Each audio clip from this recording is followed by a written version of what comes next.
5 questions to ask yourself if you're aging alone. Planning for the long term can be unsettling because aging is complicated and stacked with complexities and risks. But if you are a solo ager, someone without a spouse or children, enacting a plan will, over time, turn out to be one of the smartest things to do. Starting out, the toughest question to address is, where do I begin? That in itself elevates one's stress and worry to the point that it causes people to delay or put off making a plan entirely. In the book, The Mayo Clinic Guide to Stress-Free Living, Dr. Amit Sood, a Mayo Clinic specialist in stress and resiliency, reveals how the mind's instinctive restlessness and short-sightedness generate stress and anxiety, especially when under pressure to perform. When in this state, the brain reverts to distractions and absent-mindedness, and Sood believes people spend half or more of their days disengaged from the present moment. And if you're dealing with a particular event or an emergency, being disengaged and absent-minded is not where you want your brain to be during the times that require unwavering decisions. Since the caregiving experience illustrated to me the biggest challenges that I will encounter at some point, helping my parents turned out to be a wake-up call. The idea of managing my life in the older years without daughters or sons to rely on invited much worry and stress. Working through the worries of aging alone,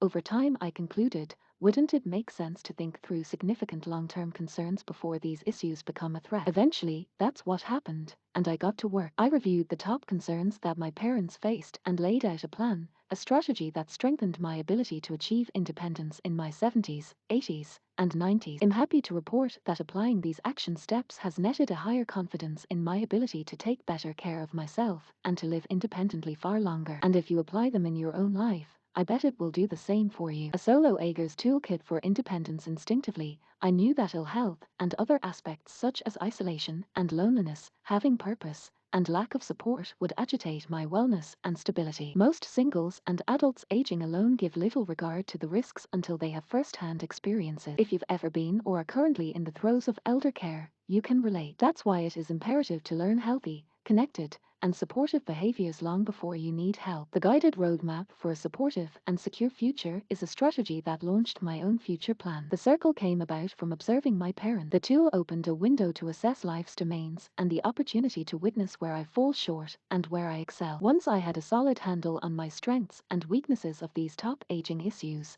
I was primed for the needed changes. Also see, I want to move to a walkable, historic, four-season town and have a budget of $30,000 a year. Where should I retire? The Living Well Assessment. The Living Well Assessment illustrates and instructs a person how to assess, evaluate, and rate their current level of satisfaction in each domain: money/finances, spirituality, work/purpose, legal, fun/engagement, community support, transportation, family/friends, health/fitness, and housing/location. Using a set of questions per domain allows a user to self-appraise each by giving it a value on the scale from 1 to 10, with 1 being a difficulty or complete dilemma and 10 is wow, this feels good, minor improvement needed.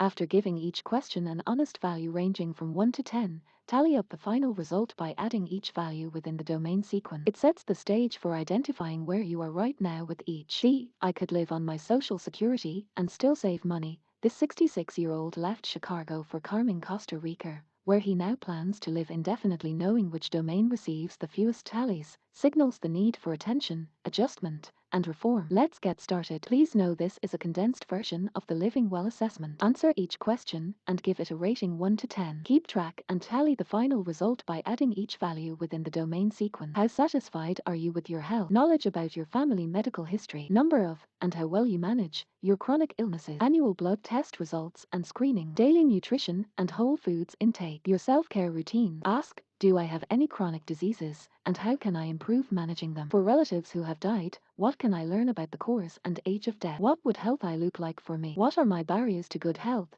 diet, nutrition, and exercise? What decisions can I make today that positively affect my health? D. You've got to make a whole body investment into your health. How to keep cycling into your 50s, 60s, and 70s. How satisfied are you with your housing? Ability to pay the home mortgage or rent. Can you easily handle the maintenance costs and upkeep? Home's ability to meet your age-in-place requirements. Is it a single home or two-story? Proximity to family and friends, doctors, pharmacies, other medical facilities, shopping, senior centers, religious facilities, and other amenities. In-home support services when needed. How satisfied are you with social connection? Your daily social interactions and activities. The available support. Loneliness and isolation. Social network size. Ask, how can I enhance connections where I live? What could happen that would enable me to feel fully engaged? What kind of friendships do I want? Describe them. What's one thing I can do to improve connections and friendship? What are 2 things I can do this week to feel less lonely? At times that I had the most friendships, what was going on? How satisfied are you with support? If you wanted to go on a trip for a day or have lunch out,